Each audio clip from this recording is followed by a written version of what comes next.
அனைவருக்கும் வணக்கம். மற்றொரு மக்கள் சேவை நிகழ்ச்சியில் உங்கள் அனைவரையும் சந்திப்பதில் மகிழ்ச்சி அடைகின்றோம். இந்த வார மக்கள் சேவை நிகழ்ச்சியில் நாங்கள் பேசப்போகின்ற விடயம் இந்நாட்களில் அதிகமாக பேசப்படுகின்ற, அதிகமாக செய்திகளில் வருகின்ற, மக்கள் ஆர்வமாக இருக்கின்ற வரவு செலவு திட்டம் 2019. கடந்த வாரம் நாடாளுமன்றத்தில் சமர்ப்பிக்கப்பட்டிருந்தது. இப்போது அது சம்பந்தமான செய்திகள், அது சம்பந்தமான விவாதங்கள் நடைபெற்று கொண்டிருக்கின்றது. பாராளுமன்றத்திலும் அதுபோல் அதற்கு வெளியிலும் இது சம்பந்தமான கருத்துக்கள் பரவலாக மக்கள் பிரதிநிதிகளால் முன்வைக்கப்படுகிறது. மக்களும் ஆர்வமாக பார்த்து கொண்டிருக்கின்றார்கள் இம்முறை வரவு செலவு திட்டத்தில் இவ்வாறான நன்மைகள் தங்களை வந்தடையும் என்று. அதே போல பொருளாதார நிபுணர்கள் ஒருபுறம் இந்த வரவு செலவு திட்டம் இலங்கையினுடைய பொருளாதாரத்தினுடைய எதிர்காலத்துக்கு இவ்வாறான ஒரு தாக்கத்தை செலுத்த தயாராக இருக்கின்றது என்ற விடயத்தை ஆராய்ந்து கொண்டிருக்கின்றார்கள். ஆகவே வரவு செலவு திட்டம் பற்றிய ஒரு பார்வை பார்க்கின்ற போது ஒவ்வொரு தரப்பினருக்கும் அது எந்தளவு முக்கியத்துவம் வாய்ந்தது, வர்த்தகர்கள், அதுபோல மாணவர்கள், சாதாரண பொதுமக்கள், ஒவ்வொரு தரப்பினருக்கும் ஒவ்வொரு விதத்தில் முக்கியத்துவம் வாய்ந்ததாக அமையும். ஆகவே அதுபோல அரசு ஊழியர்கள், இவ்வாறு பல்வேறுபட்ட தரப்பினரையும் குறிப்பிடலாம் வரவு செலவு திட்டத்தின் முக்கியத்துவம் அல்லது பற்றி ஆர்வத்தை வெளிப்படுத்துகின்றவர்களாக. அந்த வகையில் இந்த வார மக்கள் சேவை நிகழ்ச்சி முறை சமர்ப்பிக்கப்பட்டிருக்கின்ற வரவு செலவு திட்டத்தை பற்றிய ஒரு பார்வையாக அதை பற்றி விளக்கப்படுத்துகின்ற, தெளிவுபடுத்துகின்ற நிகழ்ச்சியாக உங்களுக்கு வர இருக்கின்றது. அதற்கு மிக பொருத்தமான ஒரு உரை அளித்து வந்திருக்கின்றோம். மக்கள் சேவை நிகழ்ச்சியில் பல்வேறுபட்ட பொருளாதாரம் சம்பந்தமான விடயங்கள், நாட்டின் பொருளியல் சம்பந்தமான விடயங்களில் அதிகமாக வசந்தம் டிவி நிகழ்ச்சிகளிலும் எங்களோடு இணைந்திருக்கின்ற கொழும்பு பல்கலைக்கழகத்தின் பொருளியல் துறை சிரேஷ்ட விரிவுரையாளர் கலாநிதி எம் கணேசமூர்த்தி அவர்கள். வணக்கம். வணக்கம் சார். ஒரு வருஷம் பட்ஜெட் வரும்போதும் சாரோட பேசி கொண்டிருக்கிறோம். இந்த வருஷம் உங்களை நாங்கள் அழைத்திருக்கின்றோம். மக்கள் சேவை நிகழ்ச்சியில் நாங்கள் பட்ஜெட் பற்றி, இந்த வரவு செலவு திட்டம் பற்றி விரிவான பார்வைக்கு செல்ல முன்பு சுருக்கமாக இம்முறை வரவு செலவு திட்டம் உங்கள் பார்வையில் சுருக்கமாக பார்த்துட்டு மிச்ச விஷயங்களுக்கு போகலாம். ஒரு சமநிலையில் சமர்ப்பிக்கப்பட்டிருக்கின்ற ஒரு வரவு செலவு திட்டம் என்று சொல்லலாம். அந்த சமநிலை என்பது வரவு செலவு திட்டத்தில் இருக்கின்ற அந்த இலக்கங்கள் அல்ல. ஒரு வரவு செலவு திட்டம் சமர்ப்பிக்கப்படுகின்ற போது அதற்குரிய நோக்கங்கள் இருக்கும். பொதுவாக மக்கள் நலத்திட்டங்கள் அல்லது மக்களுக்கு விருப்பமான அல்லது மக்கள் எதிர்பார்க்கின்ற வகையிலான விதமாக அது அமையவும் வேண்டும். அதே வேளையிலே நாட்டினுடைய பொருளாதாரத்துக்கு முக்கியமான ஒரு வழிகாட்டியாக அல்லது அந்த திட்டமிடல் ஆவணமாக அமைவது இந்த வரவு செலவு திட்டம்தான். ஏனென்றால் வருடம் அது சமர்ப்பிக்கப்பட வேண்டும். அவ்வாறு வருடம் சமர்ப்பிக்கப்படுகின்ற போது அந்த ஒரு வருடத்துக்கு மட்டும் அது முடிவெடுத்து விடுவதல்ல, அது ரோலிங் பிளான் என்று சொல்லுவோம். ஒரு வருடத்துக்கு சமர்ப்பிக்கப்பட்டாலும் கூட அது அடுத்த வருடத்துக்கும் செல்லும். அந்த விடயங்களை உள்வாங்கித்தான் புதிய ஒரு ஆண்டுக்கான வரவு செலவு திட்டம் அமைக்கப்பட வேண்டும். எனவே இவ்வாறு பார்க்கின்ற போது இந்த மக்கள் எதிர்பார்க்கின்ற விதமான சில அம்சங்கள், நாங்கள் சொல்லுவோம் பாப்புலர் ஆஸ்பெக்ட்ஸ்ன்னு சொல்லி போட்டு, மக்களை திருப்திப்படுத்துகின்ற அல்லது மக்கள் எதிர்பார்க்கின்ற விடயங்கள். ரெண்டாவது, பொருளாதார வளர்ச்சிக்கு ஏதுவாக அமையக்கூடிய அல்லது அதுக்கு சாதகமாக அமையக்கூடிய சில விஷயங்கள் என்று பார்க்கலாம். அவ்வாறு பார்க்கின்ற போது இந்த ரெண்டு பக்கமும் இருப்பதை பார்க்கக்கூடியதாக இருக்கிறது. திரு கணேசமூர்த்தி அவர்களிடம் நாங்கள் இப்படி ஒரு கேள்வியை கேட்க விரும்புகிறோம். குறிப்பாக இந்த வரவு செலவு திட்டம் சமர்ப்பிக்கப்படுவதற்கு முன்னர் பரவலாக எதிர்க்கட்சியினரால், குறிப்பாக எதிர்க்கட்சியினரால் முன்வைக்கப்பட்ட விமர்சனம், அந்த விமர்சனம் மக்கள் ஒரு ஆர்வமாக பார்த்து கொண்டிருந்தார்கள். அவர் வைத்திருந்த விமர்சனம், இது ஒரு தேர்தல் ஆண்டு, ஆகவே சலுகைகளை அள்ளி வழங்குகின்ற அல்லது மக்களை குஷிப்படுத்துகின்ற வாக்குகளை அடிப்படையாக கொண்ட வரவு செலவு திட்டமாக அமையும் என்று ஒரு விமர்சனம் முன்வைக்கப்பட்டிருந்தது. ஒரு நாட்டினுடைய அபிவிருத்தி, முன்னேற்றம், பொருளாதார நிலைகளை பார்க்கின்ற போது அது பற்றிய ஒரு கவலை இருந்தாலும் தனிப்பட்ட முறையில் மக்கள் அனைவரும் எதிர்பார்த்து கொண்டிருந்தார்கள். வாகனங்களின் விலை குறையுமா, அல்லது இந்த பெட்ரோல் டீசல் போன்றவற்றின் விலைகள் கட்டுப்பாட்டு விலைக்குள் அல்லது குறைந்த விலையில் வருமா, அல்லது சம்பளம் கூடுமா, மக்கள் பார்த்து கொண்டிருந்தார்கள். சலுகைகளை அள்ளி வீசப்படும் என்று, அவ்வாறு வீசப்படவில்லை. ஆகவே இது பேலன்ஸ் என்ற விதத்தில் எவ்வாறு இதை பார்க்கின்றனர்? ஏனென்றால் மக்களுக்கு சலுகைகளை அள்ளி வீசக்கூடிய அளவுக்கு அங்கே ஒன்றும் இல்லை. ஏனென்றால் சட்டியில் இருந்தால் தான் அகப்பையில் வரும் என்று அந்த சாதாரண வழக்கில் சொல்லுவார்கள். ஏனென்றால் இந்த வரவு செலவு திட்டம் சமர்ப்பிக்கப்பட்டாலும் கூட அதற்குரிய நிதி வளங்களை திரட்டுவது என்பது அவ்வளவு சாதாரண விஷயமா இல்லை. எனவே தேர்தல் வர இருக்கின்றது. இந்த வருட இறுதியிலே தேர்தல், அது தொடர்ந்து பல தேர்தல் வர இருக்கின்றன. எனவே மக்களை முழுமையாக வாக்குகளை டிசப்பாயிண்ட் பண்ண முடியாது என்றால் அவர்களுடைய அந்த வாக்கு என்பது முக்கியம். ஆனால் அவ்வாறு அந்த மக்களுக்கு சலுகைகளை வாரி வழங்கக்கூடிய அளவுக்கு நிதி வளம் இல்லை. எனவே அவ்வாறு ஒரு போலியான வாக்குறுதியை கொடுக்க முடியாது. அதே வேளையிலே மக்களுக்கு இப்போ இந்த வரவு செலவு சில விஷயங்கள் தேர்தல் காலத்தில் இப்படி ஒன்று வருகிறதா என்று சொல்லக்கூடிய அளவுக்கு சில விஷயங்கள் இருக்கின்றன. ஆக ஒரு நியாயமான வரவு செலவு திட்டமாக பார்க்கலாமா என்ற ஒரு கேள்விக்கான விடைகளை வருகின்ற பகுதிகளில் நாங்கள் பார்க்கலாம். குறிப்பாக இது அரசாங்கம் சார்பானதோ அல்லது வரவு செலவு திட்டம் சார்பான ஒரு நிகழ்ச்சி அல்ல, வரவு செலவு திட்டத்தை பற்றிய ஒரு பார்வை, ஒரு விமர்சன பார்வை என்று பார்க்கலாம். நீங்கள் ஆரம்பத்திலே குறிப்பிட்டிருந்தீர்கள், இது பேலன்ஸ்டான அல்லது இரண்டு விடயங்களையும் மக்களை திருப்திப்படுத்தவும் வேண்டும், மக்களுக்கான சலுகைகளும் வேண்டும், அதுபோல் நீண்ட கால திட்டங்கள், பொருளாதார நோக்கங்களை கொண்ட திட்டங்கள். முதலில் நாங்கள் மக்களுக்கான திட்டங்களை பார்ப்போம், அதுதான் கவர்ச்சிகரமாக இருக்கும், மக்களும் விரும்புவார்கள். என்னென்ன விடயங்கள் அவ்வாறு மக்களுக்கான திட்டங்களாக இந்த வரவு செலவு திட்டத்தில் முன்வைக்கப்பட்டிருக்கின்றன? மக்களுக்கான விடயங்கள்னா மக்கள் அது அதிகம் குறிப்பாக அரசு சேவையாளர்கள் எதிர்பார்க்கின்ற விஷயம் சம்பளம். சம்பளம் அதிகரிப்பு கொடுக்கப்பட்டிருக்கு. அரசு சேவையாளர்களுடன் எங்களை இணைத்துக் கொள்ளலாம், எல்லாரும் சேர்ந்தது தான். 2500 ரூபாய் சம்பளம் அதிகரிக்கப்பட்டிருக்கிறது. இது உண்மையிலேயே மக்கள் குறிப்பாக வேலையாட்கள் அரசு சேவையாளர்கள் எதிர்பார்க்கின்ற ஒரு விடயம். இதிலே அடுத்த இந்த விடயம் வெளிவந்த அடுத்த நாளிலேயே அடுத்த வந்த 2 நாட்களிலேயே பார்க்கக்கூடியதாக இருந்தது. சில ஊடகங்களிலே கார்ட்டூன்கள் போடப்பட்டிருந்தன. அப்படியாக இருந்தால் தனியார் துறை எங்களுக்கு என்னன்னு கேட்குற மாதிரி ஒரு கார்ட்டூன் வெளிப்பட்டு வந்தது. அதாவது சம்பளங்கள் அதிகரிக்கிறது ஒரு பாப்புலர் ஆன ஒரு பிரபலமான ஒரு உத்தியாக இருந்தாலும் கூட இது அரச ஊழியர்களுக்கு மட்டும் அதிகரிக்கப்பட்டால் போதாது, அது தனியார் துறை ஊழியர்களுக்கும் செல்ல வேண்டும். அப்படி இல்லாவிட்டால் தனியார் துறை ஊழியர்கள் வேறு நடவடிக்கையில் தொழிற்சங்க நடவடிக்கையில் ஈடுபடக்கூடிய வாய்ப்புகளும் உண்டு. எனவே முதலாவது இந்த பாப்புலர் அம்சம் அப்படி இல்லைன்னு சொன்னால் மக்கள் எதிர்பார்த்த அல்லது அரசு ஊழியர்கள் எதிர்பார்த்த அம்சம் சம்பள அதிகரிப்பு. அது வழங்கப்பட்டிருக்கிறது. 2500 ரூபாய். இப்போ 1000 ரூபாய் 1500 ரூபான்ற இருந்த நிலைமை மாதிரி 2500 ரூபான்ற அந்த நிலைமை வந்திருக்கிறது. ஜூன் மாதத்திலிருந்து அது வழங்கப்படும் என்றும் அறிவிக்கப்பட்டிருக்கிறது. அது ஒன்று. இரண்டாவது, சமுர்தி பயனாளிகளுடைய எண்ணிக்கை இன்னும் ஒரு 6 லட்சத்தால் அதிகரிக்கப்பட போவதாக ஒரு முன்வைக்கப்பட்டிருக்கிறது. அப்போ சமுர்தி பயனாளிகளுடைய எண்ணிக்கையை அதிகரிப்பது என்பது இந்த 6 லட்சம் பேரும் அவர்களுடைய குடும்பங்களும் நன்மை அடையக்கூடிய ஒரு விடயமாக இதை பார்க்க முடியும். இது தொடர்பாக நான் இந்த மக்களுக்கு சார்பான விஷயங்கள் சொல்லிவிட்டு அதுக்கு பிறகு அதன் பின்னணியில் இருக்கின்ற சில விஷயங்களை பற்றியும் பேசலாம். முதலிலே அது எவ்வாறு மக்களுக்கு சார்பாக இருக்கிறது என்று பார்க்கலாம். எனவே இந்த சமுர்தி பயனாளிகள் ஒரு நன்மையினை பெற்றுக்கொள்வார்கள். எனவே அவர்கள் சார்ந்த அந்த குடும்பங்கள் போஷணையினை பெற்றுக்கொள்வார்கள், வருமான அதிகரிப்பை பெற்றுக்கொள்வார்கள். எனவே அந்த மக்களுடைய ஒரு 6 லட்சம் பேருடைய குடும்பங்களுடைய வாழ்க்கை தரத்திலே ஒரு அதிகரிப்பை நாங்கள் எதிர்பார்க்கலாம். மூன்றாவது விஷயம், இந்த புதிதாக திருமணமாகின்ற தம்பதிகள், மிக முக்கியமான பிரச்சனை, புதுசாக கல்யாணமாகின்ற தம்பதிகளுக்கு ஒரு வீடு என்றது ஒரு மிகப்பெரிய பிரச்சனையாக இருக்கிறது. எனவே இந்த புதிதாக திருமணமாகின்ற தம்பதிகள் கடன் ஒன்றை பெற்றுக்கொண்டு 6% வட்டியிலே ஒரு கடனை பெற்றுக்கொண்டு 2 வருஷம் கிரேஸ் பீரியடும் இருக்கு. ஆமாம், ஒரு சலுகை காலம் இருக்கிறது. தங்களுடைய வீட்டை கட்டிக்கொள்வதற்கான ஒரு கடனை பெற்றுக்கொள்ளலாம். உண்மையிலேயே அது ஒரு நல்ல விஷயம்தான். என்றால் புதிதாக திருமண பந்தத்தில் இணைந்து கொள்வார்கள். இலங்கை போன்ற நாடுகளிலே இந்த சீதனம் என்கின்ற ஒரு விஷயம் இருந்தாலும் கூட அப்படி எல்லோருக்குமே அந்த வசதி வாய்ப்புகள் இருப்பதில்லை. எனவே அந்த சீதனம் என்ற பிடியிலிருந்து வெளியே வருவதற்கு குறிப்பாக இந்த ஆணும் பெண்ணும் சேர்ந்து உழைக்கின்ற இந்த காலத்திலே அப்படி ஒரு திட்டம் இருப்பது நன்மை தரக்கூடிய விஷயம்தான். அதை நாங்கள் ஒரு நல்ல விஷயமாக பார்க்கலாம். அடுத்தது, இவ்வாறு இந்த சில குடும்பங்களுக்கு இந்த கழிவறை வசதிகள் பெரும்பாலும் குறைபாடாக இருக்கின்ற சில இடங்கள் இருக்கின்றன. எனவே இந்த கழிவறை வசதிகளை கட்டிக் கொடுப்பது என்பதும் ஒரு திட்டமாக அமல்படுத்தப்பட்ட இம்முறை வரவு செலவு திட்டத்தில் புள்ளிவிவரமாக வெளியிட்டிருந்தார்கள். நாங்கள் எதிர்பார்க்கவில்லை இவ்வளவு ஒரு பிரச்சனை இந்தியாவை போல இங்கே இருக்கும் என்று எதிர்பார்க்கவில்லை. அந்த அளவு இல்லாவிட்டாலும் புள்ளி விவரங்களை பார்க்கின்ற போது தேவைப்பாடான ஒரு விடயமாகத்தான் இருக்கின்றது. ஆமாம், கழிவறை. ஆமாம், அதாவது மக்களுக்கு அந்த ஒரு பாப்புலாரிட்டிக்காக செய்த விடயங்களாக இதை பார்க்கலாம்.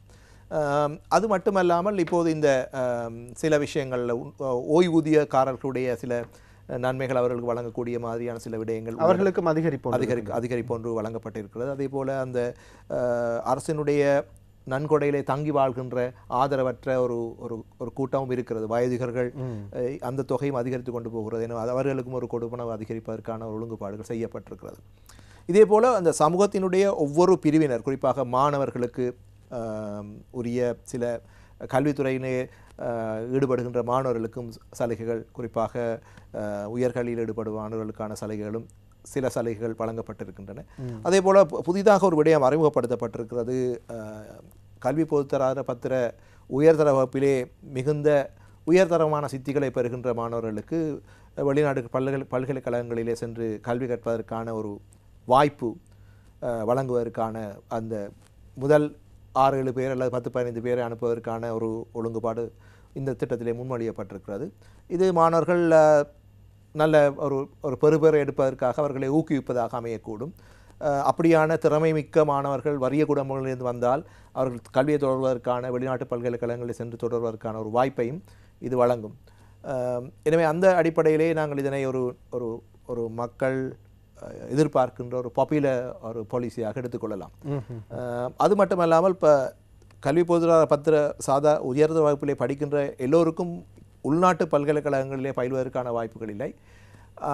ஆனால் அவர்கள் அந்த உள்நாட்டிலே இருக்கின்ற அரசு பல்கலைக்கழகங்களுக்கு அனுமதி பெறாத சந்தர்ப்பங்களிலே அவர்கள் வேறு தனியார் துறை பல்கலைக்கழகங்களிலோ அல்லது வேறு தொழில்நுட்ப நிலையங்களிலோ சென்று பயில்வதற்கான நிதி வசதிகளை வழங்குகின்ற ஒரு திட்டமும் கடந்த ஆண்டிலேயே அறிமுகப்படுத்தப்பட்டாலும் கூட இந்த ஆண்டிலே அது இன்னொரு படி முன்னே கொண்டு செல்லப்பட்டிருக்கிறது. எனவே இது போன்ற திட்டங்கள் ஒவ்வொரு இலக்கு பிரிவினரையும் பார்க்கின்ற போது ஏதோ ஒரு வகையிலே மக்களுக்கான நலத்திட்டங்கள் முன்வைக்கப்பட்டிருப்பதை காணலாம். ஆனால் அதே நேரத்திலே நாங்கள் இந்த ஒவ்வொன்றையும் நாங்கள் அது பின்னணியில் இருக்கின்ற விடயத்தை பார்ப்போமாக இருந்தால் இந்த முதலாவது சம்பள அதிகரிப்பு என்கின்ற விடயம், சம்பள அதிகரிப்பு வழங்கப்படத்தான் வேண்டும். அதை பற்றி நாங்கள் அந்த விடயம் பற்றி பேசுவோம். அதன் பின்னணியில் உள்ள விடயங்களை பார்ப்பதற்கு முதல் நாங்கள் இப்போது குறிப்பிட்ட அந்த பாப்புலர் அனௌன்ஸ்மெண்ட் அல்லது ஜனரஞ்சகமாக மக்களை கவருகின்ற அந்த அறிவிப்புகள் என்ன என்ற விடயங்களை சுருக்கமாக பார்க்கலாம். ஒரு தொகுப்பாக அந்த விடயத்தை பார்த்துவிட்டு இதன் பின்னணி பற்றி நாங்கள் பேசலாம். குறிப்பாக மக்கள் எதிர்பார்த்த அல்லது மக்கள் இந்த அறிவிப்புகளை பார்த்து மகிழ்ச்சி அடைந்த அறிவிப்புகள் இப்போது உங்களுக்காக. இம்முறை வரவு செலவு திட்டத்தினூடாக சகல துறைகள் பற்றியும் கவனம் செலுத்தப்பட்டுள்ளதாக தெரிவித்தார். இதன் அடிப்படையில் சகல பாடசாலை மாணவர்களுக்கும் 1 கிளாஸ் பால் வழங்கப்படும். சிறிய ட்ரக் வண்டிகளுக்காக விதிக்கப்பட்டுள்ள உற்பத்தி வரி குறைக்கப்படும். தானியங்களை களஞ்சியப்படுத்துவதற்கான புதிய களஞ்சிய வசதிகள் அதிகரிக்கப்படும். ரப்பர் செய்கையை ஊக்குவிப்பதற்காக 800 மில்லியன் ரூபாய் ஒதுக்கப்படும். ஏற்றுமதி அபிவிருத்தி சபையின் கீழ் தேவையான ஆராய்ச்சிகளுக்காக 500 மில்லியன் ரூபாய் ஒதுக்கப்படும் என நிதி அமைச்சர் தெரிவித்தார். தோட்ட தொழிலாளர்களின் சம்பள பிரச்சினையை தீர்த்து வைப்பது குறித்து இம்முறை வரவு செலவு திட்டத்தில் கவனம் செலுத்தப்பட்டுள்ளது. தேயிலை சபையுடன் கலந்துரையாடி துரித தீர்வை பெற்றுக் கொடுக்க நடவடிக்கை எடுக்கப்படும் என அமைச்சர் தெரிவித்தார். 7 நீர்ப்பாசன திட்டங்களை புனரமைப்பதற்காக 240 பில்லியன் ரூபாய் ஒதுக்கப்படும். மீனவ துறைமுகங்கள் மற்றும் நங்கூர நிலையங்களை அபிவிருத்தி செய்வதுடன் பருத்தித்துறை மற்றும் பேசாலை ஆகிய பகுதிகளில் புதிய மீனவ துறைமுகங்கள் நிர்மாணிக்கப்படும். இதற்காக 2300 மில்லியன் ரூபாவை செலவிட உத்தேசிக்கப்பட்டுள்ளது. 2020ஆம் ஆண்டளவில் மலசலக்கூட வசதியற்ற சகல வீடுகளுக்கும் அவ்வசதிகள் ஏற்படுத்திக் கொடுக்கப்படும். இதற்காக 4000 மில்லியன் ரூபாய் நிதி ஒதுக்கப்படும். அத்துடன் சகல பஸ் தரிப்பு நிலையங்கள் மற்றும் ரயில் நிலையங்களில் நவீன வசதிகளை கொண்ட மலசலக்கூடங்களை அமைக்க இம்முறை வரவு செலவு திட்டத்தில் நிதி ஒதுக்கப்படும். 250 ஊழியர்களிலும் பார்க்க கூடுதலான ஊழியர்களை கொண்ட நிறுவனங்களில் சிறுவர் பாதுகாப்பு மையங்களை ஏற்படுத்த வரவு செலவு திட்டத்தில் யோசனை சமர்ப்பிக்கப்பட்டுள்ளது. தனியார் துறையும் ஊக்குவிக்கப்படும். 3 மாத கட்டாய பிரசவ விடுமுறை அங்கீகரிக்கப்படுவதுடன் இதற்காக தனியார் துறையை ஊக்குவிக்கவும் அமைச்சர் யோசனை சமர்ப்பித்துள்ளார். பொருளாதாரத்துறையில் பெண்களின் பங்களிப்பை மேம்படுத்தும் நோக்கில் அவர்களுக்கு வசதியான நேரத்தில் கடமை புரியக்கூடிய வகையில் தொழிலாளர் சட்டம் சீர்திருத்தப்படும். தேசிய முதியோர் செயலகம் பலப்படுத்தப்படும். விசேட தேவையுடையோருக்கு இதுவரை வழங்கப்பட்ட 3000 ரூபாய் கொடுப்பனவு 5000 ரூபாவாக அதிகரிக்கப்படும். போதைப் பொருளுக்கு அடிமைப்பட்டவர்களுக்கு புனர்வாழ்வு அளிப்பதற்காக வீரவில பகுதியில் 2 பூங்காக்கள் ஏற்படுத்தப்படும். முதியோரை பராமரிப்பதற்காக முதலீடுகளை அதிகரிப்பதற்கான கடன் வசதிகள் செய்து கொடுக்கப்படும். ஊனமுற்றோருக்கான கொடுப்பனவு 2000 ரூபாவிலிருந்து 5000 ரூபாவாக அதிகரிக்க உத்தேசிக்கப்பட்டுள்ளது. சிறுநீரக நோயினால் பாதிக்கப்பட்டவர்களுக்கு மாதாந்தம் வழங்கும் தொகையை அதிகரிக்கவும் கொடுப்பனவை பெறுவோரின் எண்ணிக்கையை 5000-ஆல் அதிகரிக்கவும் நிதி அமைச்சர் யோசனை சமர்ப்பித்துள்ளார்.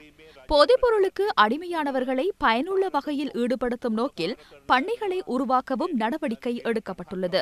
இதற்காக 50 மில்லியன் ரூபாய் நிதி ஒதுக்கப்பட உள்ளது. வடக்கு கிழக்கு பகுதிகளில் செங்கலினால் நிர்மாணிக்கப்படும் 15000 வீடுகளுக்காக மேலும் 1400 மில்லியன் ரூபாய் ஒதுக்கப்படும். வெளிநாட்டு வேலைவாய்ப்பு பணியகத்தில் பதிவாகி வெளிநாடுகளில் பணிபுரிவோருக்கு வீடுகளை நிர்மாணிக்க 10 மில்லியன் ரூபாய் கடன் வழங்கவும் இம்முறை வரவு செலவு திட்டத்தில் யோசனை சமர்ப்பிக்கப்பட்டுள்ளது. அறிவினால் போஷிக்கப்படும் திறமைகளை கொண்ட சமூகத்தை கட்டியெழுப்ப சகல பிள்ளைகளுக்கும் ஆய்வுக்கூடம் மற்றும் வகுப்பறை வசதிகளை வழங்குவதுடன் ஆசிரியர் விடுதிகளுக்காக 32,000 மில்லியன் ரூபாவை ஒதுக்கவும் உத்தேசிக்கப்பட்டுள்ளது. முன்பள்ளி பாடசாலைகளை நிர்வகிக்க சட்ட ரீதியான வரையறைகள் ஏற்படுத்தப்பட்டுள்ளதுடன் அரசாங்கத்தில் பதிவு செய்யப்பட்டுள்ள முன்பள்ளி பாடசாலைகளுக்கு என்டர்பிரைஸ் ஸ்ரீலங்கா திட்டத்தினூடாக நிவாரணம் வழங்க இம்முறை வரவு செலவு திட்டத்தில் யோசனை சமர்ப்பிக்கப்பட்டுள்ளது. ருகுணு பல்கலைக்கழகத்தில் இணை சுகாதார பீடம் ஒன்று ஆரம்பிக்கப்பட உள்ளதுடன் புற்றுநோய் பரிசோதனை பிரிவொன்று ஸ்ரீ ஜெயவர்தனபுர பல்கலைக்கழகத்தில் ஆரம்பிக்கப்படும். சுகாதார போஷாக்கு துறைக்காக தாதியர் பயிற்சி பாடநெறியை ஊக்குவிக்கவும் உத்தேசிக்கப்பட்டுள்ளது. பயிற்சி பெறுவோருக்கு 10,000 ரூபாய் கொடுப்பனவை 2 ஆண்டுகளுக்கு வழங்க அரசாங்கம் திட்டமிட்டுள்ளது. புதிய சுகாதார கருவிகளை கொள்வனவு செய்வது உட்பட சுகாதாரத்துறையின் உட்கட்டமைப்பு வசதிகளை மேம்படுத்த 24,550 மில்லியன் ரூபாய் ஒதுக்கப்பட உள்ளது. அது முன்னைய ஆண்டிலும் பார்க்க 38% அதிகரிப்பாகும். 1990 சுவசெரிய ஆம்புலன்ஸ் சேவையை தேசிய ரீதியில் முன்னெடுக்கவும் உத்தேசிக்கப்பட்டுள்ளது. இதற்காக 600 மில்லியன் ரூபாய் ஒதுக்கப்படும். நாடு முழுவதிலும் உள்ள 45 வைத்தியசாலைகளில் குருதி பரிசோதனை நிலையங்கள் ஆரம்பிக்கப்படுவதுடன் வீடுகளிலேயே இரத்த தானம் செய்வதற்கான உபகரணங்களை இலவசமாக வழங்க இம்முறை வரவு செலவு திட்டத்தில் யோசனை சமர்ப்பிக்கப்பட்டுள்ளது. விசர்நாய்க்கடி நோய் ஒழிப்பு திட்டத்தினை தொடர்ந்து முன்னெடுக்கவும் விளையாட்டுத்துறை அபிவிருத்திக்காகவும் 3,800 மில்லியன் ரூபாவை ஒதுக்க உத்தேசிக்கப்பட்டுள்ளது.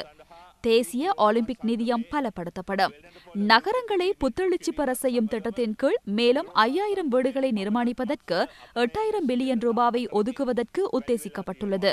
சுகித்த புரவர அபிவிருத்தி திட்டத்துக்கு மேலும் 2,000 மில்லியன் ரூபாவை ஒதுக்க இம்முறை வரவு செலவு திட்டத்தில் யோசனை சமர்ப்பிக்கப்பட்டுள்ளது. பல்கலைக்கழக கல்வியை தொடர வாய்ப்பு கிட்டாத மாணவர்களுக்கு மை ஃபியூச்சர் என்ற புதிய கடன் திட்டம் அறிமுகப்படுத்தப்படும். 1.1 மில்லியன் ரூபாய் வட்டியில்லா கடனை பெற்றுக்கொள்வதற்கு ஏற்ற வகையில் கடன் வழங்கப்படுவதுடன் 12 வருடங்களில் அதனை மீள செலுத்தவும் சந்தர்ப்பம் வழங்கப்பட்டுள்ளது. தமிழ் மொழிமூல ஆசிரியர்களுக்கு பயிற்சி அளிப்பதற்காக 400 மில்லியன் ரூபாவை ஒதுக்க வரவு செலவு திட்டத்தில் யோசனை சமர்ப்பிக்கப்பட்டுள்ளது. யாழ் பழைய நகரசபையை புனரமைக்க 700 மில்லியன் ரூபாவை ஒதுக்க உத்தேசிக்கப்பட்டுள்ளது. போகம்பர சிறைச்சாலை பொது இடமாக அபிவிருத்தி செய்யப்படுவதுடன் இதற்காக 750 மில்லியன் ரூபாவை ஒதுக்க உத்தேசிக்கப்பட்டுள்ளது. சகசர பஸ் நவீனமயப்படுத்தும் திட்டத்துக்கு முன்னுரிமை அளிப்பதுடன் இதற்காக 1000 சொகுசு பஸ் வண்டிகள் வழங்கப்படுவதுடன் இதற்கான வட்டியில் 75% அரசாங்கம் பொறுப்பேற்கும். மாலபே முதல் கொழும்பு கோட்டை வரையிலான உத்தேச இலகு ரயில் சேவைக்காக 5,000 மில்லியன் ரூபாவை ஒதுக்க உத்தேசிக்கப்பட்டுள்ளது. மத்திய அதிவேக பாதையின் 2ஆம் கட்டத்தினை பூர்த்தி செய்து 3ஆம் கட்ட நிர்மாண பணிகள் ஆரம்பிக்கப்படும். ரன்மாவத் வேலை திட்டத்தின் கீழ் கிராமிய வீதிகளை அபிவிருத்தி செய்ய இம்முறை வரவு செலவு திட்டத்தினூடாக 10 பில்லியன் ரூபாய் ஒதுக்கப்படும். அரச ஊழியர்களுக்கு 2,500 ரூபாய் கொடுப்பனவு ஜூலை 1ஆம் தேதி முதல் வழங்கப்படும். இதற்காக 40 பில்லியன் ரூபாய் ஒதுக்கப்பட்டுள்ளது. பல அறிவிப்புகள் வந்திருந்தது. அரசாங்க விவாதங்களில் அல்லது அரசு தரப்பினர் இந்த கருத்துக்களை பல செய்திகளிலும் வழங்கிக் கொண்டிருக்கின்றார்கள். செய்தியாளர்கள் சந்திப்பு அதுபோல மக்கள் சந்திப்புகளிலும் இந்த செய்திகளை பார்த்து கொண்டிருக்கின்றோம். நாங்கள் இதன் பின்னணி பற்றியும் பார்க்கலாம். குறிப்பாக மக்களாக உணர வேண்டிய விடயங்களாகவும் இருக்கின்றது. சில வேளைகளில் இவ்வாறான அறிவிப்புகள் வராவிட்டால் இந்த அரசாங்கம் தொடர்ந்து இருக்குமா அல்லது அடுத்து வருகின்ற தேர்தலில் அதுக்கு மக்கள் எவ்வாறான பதில் வழங்குவார்கள் என்ற ஒரு கேள்வியும் இருக்கின்றது. ஆகவே அரசாங்கம் இந்த அரசாங்கம் அல்ல, எந்த அரசாங்கம் இருந்தாலும் இதே அளவு ஒரு விடயத்தை தான் வழங்க வேண்டும். ஆகவே அதில் இருக்கிற பின்னணியான பிரச்சனைகள் சம்பள அதிகரிப்பிலிருந்து வருவோம். ஆமாம், சம்பள அதிகரிப்பு என்பது மக்கள் ஒவ்வொரு பட்ஜெட்டிலும் எதிர்பார்க்கின்ற விஷயம். வாழ்க்கை செலவு அதிகரிக்கிறது. எனவே அந்த அதிகரிப்பை தாங்குவதற்கு மக்களுக்கு சக்தி இல்லை. எனவே இந்த அரசாங்கம் என்ன செய்து கொண்டிருக்கின்றது என்று ஒரு எதிர்க்கட்சியினர் பலரும் இந்த விமர்சிப்பதை நாங்கள் காணுகின்றோம். ஒவ்வொரு வரவு செலவு திட்டம் அமல்படுத்தப்பட்ட பின்னரும் இதை நீங்கள் காணக்கூடியதாக இருக்கும். எனவே பதவியில் இருக்கின்ற ஆட்சியில் இருக்கின்ற எந்த ஒரு அரசாங்கமும் அந்த அறிவிப்புகளை வெளியிடத்தான் வேண்டி வருகிறது.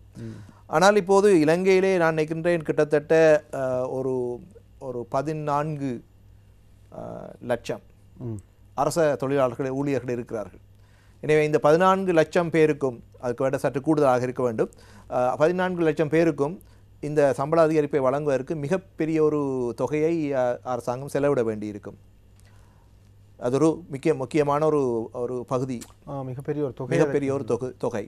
உண்மையிலேயே அரசாங்கம் அரசாங்கத்தினுடைய நடைமுறை செலவினங்களிலே 2 விஷயங்கள் மிகப்பெரிய ஒரு பகுதியாக இருக்கின்றன. ஒன்று கடன் மீளச் செலுத்தலுக்கான அந்த செலவுகள், 2வது அரச ஊழியர்களுக்கான கொடுப்பனவுகள், சம்பளங்கள். சம்பளங்கள் தான் அந்த நடைமுறை செலவினங்களிலே மிக முக்கியமான செலவினங்களாக இருக்கிறது. எனவே இப்போது அந்த செலவினங்கள் அதிகரிக்க வேண்டிய ஒரு சூழல் உருவாகும் இந்த உறுதிமொழியின் காரணமாக. அது ஒரு புறம். அந்த சம்பள அதிகரிப்பை வழங்குவதற்குரிய நிதி வளங்களை திரட்ட வேண்டிய ஒரு பொறுப்பும் ஒரு தேவைப்பாடும் அரசாங்கத்துக்கு இருக்கும். மறுபுறம் இந்த சம்பள அதிகரிப்புகள் நான் ஏற்கனவே சொன்னது போல தனியார் துறையிலும் சம்பள அதிகரிப்புக்கு உரிய கோரிக்கைகளுக்கு வழி சேர்ப்பதாக அமையும். எனவே தனியார் துறையினரும் சம்பளங்களை அதிகரிக்க வேண்டிய ஒரு நிலைமை வரும். இந்த இரண்டும் சேர்த்து உற்பத்தி செலவினங்களை அதிகரிக்கும். ஆகவே பொருட்களுடைய உற்பத்தி செலவுகள் அதிகரிக்கின்ற போது கட்டாயமாக விலைகளை அதிகரிக்க வேண்டிய ஒரு சூழல் வரும். எனவே சம்பள அதிகரிப்பு தற்காலிகமாக ஒரு இனிப்பான விஷயமாக இருந்தாலும் கூட அடுத்து வருகின்ற காலகட்டங்களிலே அந்த சம்பள அதிகரிப்பு காரணமாக உற்பத்தி செலவுகள் அதிகரிக்கின்ற போது அந்த உற்பத்தி செலவு அதிகரிப்பு விலை அதிகரிப்புக்கு இட்டுச் செல்லும். எனவே இந்த மக்கள் எதிர்பார்க்கின்ற இன்னும் ஒரு முக்கியமான விவகாரம் தான் இந்த விலை வீழ்ச்சி அடைய வேண்டும் என்பது. விலைகள், பொருட்களுடைய விலைகள் அதிகளவு அதிகரித்து செல்லுகின்றன, மக்களுக்கு வாங்க முடியவில்லை, தாங்க முடியவில்லை என்று சொல்லுகின்ற அதே வேளையிலே இந்த விலைகள் இந்த சம்பள அதிகரிப்பு காரணமாக மேலும் அதிகரிக்கப் போகின்றன. எனவே விலை குறைப்பை சம்பள அதிகரிப்போடு செய்ய முடியாது. ஆகவே ஒன்றில் சம்பளத்தை அதிகரித்து விலையையும் அதிகரிக்க செய்ய வேண்டும். அப்படி இல்லாவிட்டால் சம்பளத்தை குறைத்து விலையை குறைக்க வேண்டும். இந்த சம்பளத்தை அதிகரித்து விலைகளை குறைப்பது தான் பொதுவாக மக்கள் எதிர்பார்க்கின்ற விஷயம். நீங்கள் எந்த ஒரு தொழிலாளரிடம் சென்று கேளுங்கள், சாதாரண ஒரு கூலியாரிடம் சென்று கேட்டாலும் கூட எங்களுக்கு சம்பளங்கள் அதிகரிக்க வேண்டும், அதே நேரத்தில் விலைவாசிகளும் குறைய வேண்டும் என்று கேட்பார். ரெண்டும் ஒரே நேரத்தில் நடப்பது நிச்சயமாக இந்த ரெண்டையும் ஒரே காலத்தில் ஏக காலத்தில் செய்வது என்பது சாத்தியமில்லை. சம்பளங்கள் அதிகரிப்பதற்கான கோரிக்கைகள் விடப்படுகின்ற போது, அது கொடுக்கப்படுகின்ற போது அந்த சம்பள அதிகரிப்பு விலை அதிகரிப்பு கிட்டு செல்லும். எனவே அடுத்த கட்டத்திலே விலைகள் அதிகரிக்கும், பணவீக்கம் அதிகரித்து செல்லும். ஆகவே இது ஒரு தொடர்ச்சியாக நடக்கின்ற ஒன்று. ஆகவே இப்போது இந்த சம்பள அதிகரிப்பானது ஒரு புறம் விலை அதிகரிப்பு கிட்டு செல்லும். இந்த விலை அதிகரிப்பு 2-3 விதங்களிலே பாதிப்பை ஏற்படுத்தும். ஒன்று, இலங்கையிலிருந்து ஏற்றுமதி செய்யப்படுகின்ற பொருட்களுக்கான அந்த விலைகளை அதிகரிப்பதன் காரணமாக இலங்கை சர்வதேச சந்தையிலே போட்டித்தன்மையை இழக்க வேண்டிய ஒரு சூழலும் உருவாகும். இந்த பொருட்களுக்கான போட்டித்தன்மையை இழக்க வேண்டிய சூழல் வருகின்ற போது வியாபாரம் பாதிக்கப்படும். எனவே அந்த எதிர்காலத்திலே அந்த வியாபார நடவடிக்கைகளுக்கு ஒரு பாதகமாக அமையக்கூடும். இது ஒரு இடத்திலே முடிகின்ற விஷயம் அல்ல.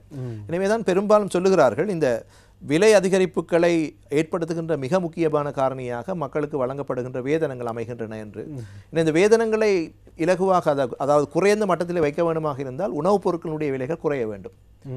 உணவுப் பொருட்களுடைய விலைகள் எங்கு குறைவாக இருக்கிறதோ அந்த இடங்களிலே வேதனங்களை குறைவாக பேணலாம். ஆனால் இலங்கை பொறுத்தவரையிலே உணவுப் பொருட்களுடைய விலைகள் இந்தியா போன்ற அயல் நாடுகளோடு ஒப்பிடுகையில் மிக அதிகமாக இருக்கிறது. எனவே மக்கள் தங்களுடைய உணவுப் பொருட்கள் தேவைகளை ஈடு செய்து கொள்வதற்காக முக்கியமாக அதிக அளவு பணத்தை செலவிட வேண்டியிருக்கிறது. எனவே தான் உணவுக்காக அதிக பணத்தை செலவிடுகின்ற போது ஏனைய தேவைகளுக்காக பணத்தை செலவிடுகின்ற அளவுக்கு அவர்களுக்கு எதுவும் மிஞ்சுவதில்லை. ஆகவே இந்த பிரச்சனை ஒரு இடத்திலே முடிகின்ற பிரச்சனை அல்ல. தற்காலிகமாக சம்பளத்தை அதிகரித்து விடுவதனூடாக அந்த பிரச்சனை இதே ஆண்டோடு முடிவதல்ல. அடுத்த வருடமும் இதைவிட கூடுதலாக சம்பள அதிகரிப்பு செய்ய வேண்டி வரும். இப்போ இந்த சம்பள அதிகரிப்புக்காக ஒதுக்கப்படுகின்ற பணம் எங்கிருந்து பெறப்பட போகின்றது? ஒரு வகையில் கடன் பெற வேண்டி வரும். அப்படி இல்லாவிட்டால் வரிகளை அதிகரிப்பதனூடாக அந்த சம்பளங்களை வழங்க வேண்டி வரும். வரிகளை அதிகரிக்கின்ற போது இன்னும் பொருட்களுடைய விலைகள் அதிகரிக்கும். ஆகவே இந்த சம்பள அதிகரிப்பு என்பது ஒரு வகையிலே இனிப்பான ஒரு விஷயமாக அரசு ஊழியர்களுக்கும் இணைய ஊழியர்களுக்கும் இருந்தாலும் கூட எங்களுக்கும் கூட இனிப்பான விஷயம்தான், இல்லை என்று இல்லை. ஆனால் அதன் பிறகு வருகின்ற விஷயங்களை பார்க்கின்ற போது, சமூகத்திலே அடுத்து வருகின்ற பொருளாதார பாதிப்புகளை பார்க்கின்ற போது அது அவ்வளவு தூரம் சிறந்ததாக அமையாது, ஆரோக்கியமான விடயம் அல்ல. அடுத்த விவகாரம், நாங்கள் சம்பள அதிகரிப்பு பற்றி பேசணும். அதுக்கு பிறகு திருமண பந்தத்தில் இணைந்து கொண்ட தம்பதிகளுக்கான வீட்டு கடன் சலுகைகள் போன்ற விஷயங்களை பார்த்தோம். இந்த விடயம் உண்மையிலேயே நல்ல விஷயம்தான். ஆனால் இப்போது இந்த விஷயத்துக்கு நாங்கள் முன்னுரிமை கொடுக்க வேண்டிய தேவை இருக்கிறதா என்றது இன்னொரு முக்கியமான விஷயம். இது நல்ல விஷயம், இல்லை என்று இல்லை, கட்டாயமாக அவர்களுக்கு அதை கொடுக்கத்தான் வேண்டும். ஆனால் இதுவா இலங்கையினுடைய முக்கியமான இப்போது இருக்கின்ற அந்த நாங்கள் சொல்லுவோம் பேர்னிங் இஷ்யூ என்று சொல்லுவோம். எரிந்து கொண்டிருக்கிற விஷயம் இதுதானா? மக்கள் எதிர்பார்க்கின்ற விஷயம் இதுதானா? திருமணமானவர்களுக்கு கடன் வழங்க வேண்டும் என்பதுதான் முக்கியமான ஒரு ப்ரையாரிட்டியாக இருக்கிறதா, முதன்மைப்படுத்தப்பட்ட ஒரு விவகாரமாக இருக்கிறதா. 2 அடுத்தது இந்த கழிவறை வசதிகள் போன்ற விஷயங்கள்.